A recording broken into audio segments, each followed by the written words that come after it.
Subsecretaria de Hacienda, Vanessa Rubio, a quien le agradezco esta conversación telefónica.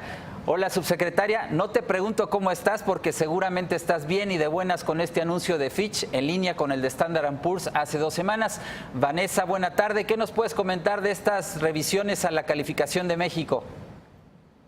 ¿Qué tal? Muy buenas tardes, Víctor. En efecto, estamos contentos, pero también estamos contentos y cautelosos, como creo que hay que estar como autoridad financiera en esta coyuntura.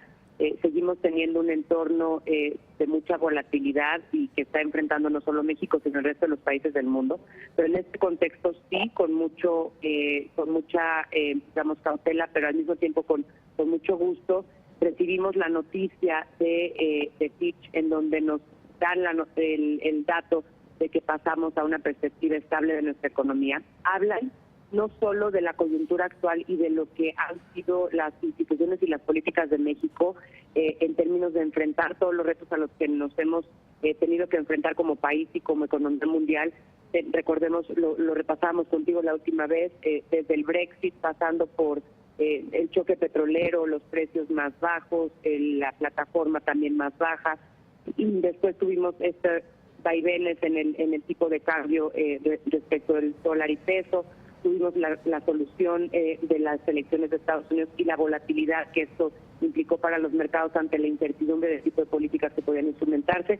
Pero al final del día lo que nos están diciendo, por una parte, Standard & Poor's hace 2 semanas y el día de hoy Fitch, es que hemos tomado buenas decisiones, hemos tomado decisiones responsables, hemos hecho políticas prudentes. En este entorno la prudencia paga y paga bien. Los recortes que hemos realizado al gasto del gobierno, pero también el hecho de que hayamos cumplido con todas y cada una de nuestras metas fiscales y que este año, además, Víctor, las vayamos a cumplir, porque las íbamos a cumplir, pero las vamos a más que cumplir, es decir, las vamos a mejorar por el remanente de operaciones del Banco de México. Entonces, sí estamos en un buen momento, nos da gusto que se esté reconociendo la fortaleza de la economía mexicana, habla así de una economía más diversificada, más resiliente y de una economía además que ha mostrado ser fuerte ante todos estos choques y embates externos. Entonces, al día de hoy ya tenemos más de 25 analistas que han revisado a la alza su perspectiva de crecimiento económico para este año, muchos incluso ya para el año que entra, como tú dabas cuenta del propio Fitch y también de la CEPAL el día de hoy diciendo que la expectativa de crecimiento en México es 2.2, cuando el de América Latina en su conjunto es de 1.1. Entonces, en efecto, estamos contentos, creemos que son noticias positivas que dan cuenta, reitero, de que hemos instrumentado políticas prudentes y políticas correctas en lo fiscal, en lo monetario, y que además ya están dando resultados muy concretos de instrumentación de las reformas estructurales que hemos tenido, sobre todo en el entorno del petróleo, en el entorno de lo que ha hecho Pemex, de lo que ha hecho CFE, de lo que ha hecho la de las telecomunicaciones, la educativa, y desde luego con resultados positivos también en el entorno laboral. Casi 2.9 millones de empleos creados en lo que va de la administración, que es la creación de empleos histórica más grande, incluso si uno cuenta administraciones completas en el pasado. Claro. Al no haber un riesgo de degradación de la calificación crediticia y tener la certeza de que no peligra el grado de inversión de México, ¿podemos esperar una reacción positiva en los mercados durante los próximos días, semanas? Me refiero al peso, los spreads soberanos, la curva de rendimientos. Claro, en este marco de volatilidad que mencionas. Sí, claro, los spreads han tenido comportamiento positivo a lo largo de los últimos días, en particular el cierre del día de ayer. El peso reaccionando, yo creo que sí, este tipo de noticias, pero también reaccionando a una serie de noticias internacionales, resultados de datos preliminares económicos en Estados Unidos, del precio del petróleo. Pero mira, la verdad es que el año pasado llegamos al punto más alto, que fue la cotización de 22.09. Este año nos hemos mantenido en el 17.6, 17.7, hoy estamos alrededor de 17.8.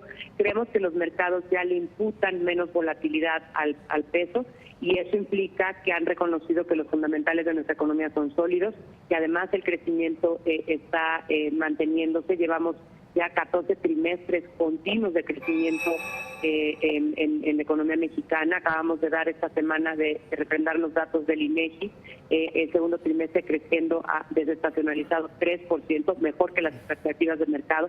Así es que vamos bien. Se le ha dado la vuelta a un entorno que se antojaba muy complejo, muy volátil, muy difícil y con muchos choques al cierre del año pasado y comienzos de este. Entonces, pues las buenas políticas, reitero, pagan bien. pero en estos temas, y tú lo sabes, Víctor, más que nadie, pues hay que estar siempre pendientes, siempre ser cautelosos. Nunca se canta victoria, pero sí, desde luego, estamos muy contentos con los resultados que hemos estado dando respecto de la visión de las calificadoras, del crecimiento de México, del crecimiento del empleo, de las expectativas para este año y el año que entra. Y creemos que vamos saliendo bien los mexicanos con todas estas instituciones tan fuertes que hemos construido a lo largo de décadas y décadas y que hemos mantenido como un bien público a preservar la estabilidad económica de nuestro país. En ese sentido, Vanessa, Moody's es la calificadora que ha decidido tomar una postura de esperar y ver ante la incertidumbre asociada a la renegociación del TLC y las elecciones presidenciales en 2018. Te pregunto, ¿qué papel jugará la política económica para anclar las expectativas sobre las finanzas públicas y la economía, tanto de calificadoras como de analistas?